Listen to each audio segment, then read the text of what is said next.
بسم اللہ الرحمن الرحیم۔ شروع اللہ کے نام سے جو بڑا مہربان نہایت رحم والا ہے۔ اسلامک معلومات۔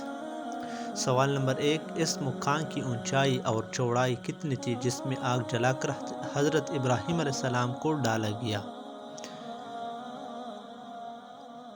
جواب ہے اونچائی 30 گز، چوڑائی 20 ہاتھ۔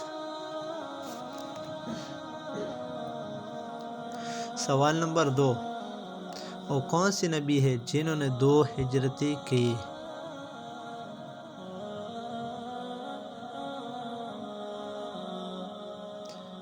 جواب ہے حضرت ابراہیم علیہ السلام نے۔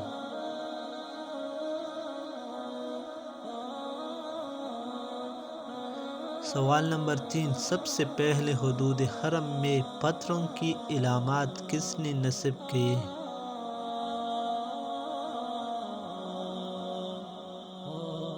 جواب ہے حضرت ابراہیم علیہ السلام نے۔ یہ تھا خلاص پارٹ حضرت ابراہیم علیہ السلام کی۔ مزید اسلامک معلومات کے لیے ہمارے یوٹیوب چینل کو ضرور سبسکرائب کریں۔